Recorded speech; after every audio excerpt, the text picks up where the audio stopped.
Ассалаумағалейкум жігіттер, қалай амансыңдар ма? Жігіттер, мына таныс жігіттің Nexia деген көлігі бар еді. Мына газге перевой, простой газ ғой, итальянский ма. Газге перевой тат, бәке салмай тұратыр.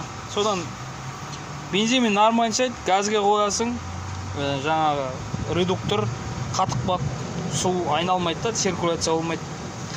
Соны енді біздер мына подача ғой, мына обраткасы міне. Осыны аштым мен жаңа. Су келіп тұр, шығады су. Бірақ мынаған қарай, мынаны да шешіп алып, бұны да қарады мына жеріне хомутынан. Бұған да су шығады. Сосын мынаны шешіп алғаннан кейін ана расширительный бачоктың крышкасын ашып, мынадан ары қарай үрсем, бармайды су деген вообще. Енді оны біз жаңа шешіп алдық та міне.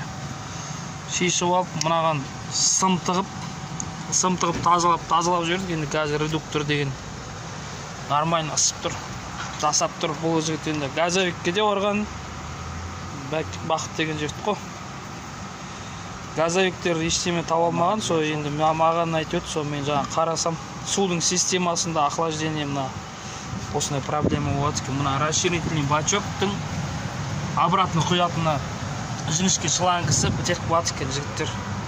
Болашақта енді керек болады ғой адамдарға, сол үшін мына айтып отқаным жігіттер.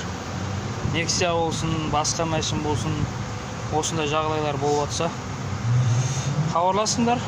Астына жаңа Бақыт деген жігіттің номерін жазып кетемін.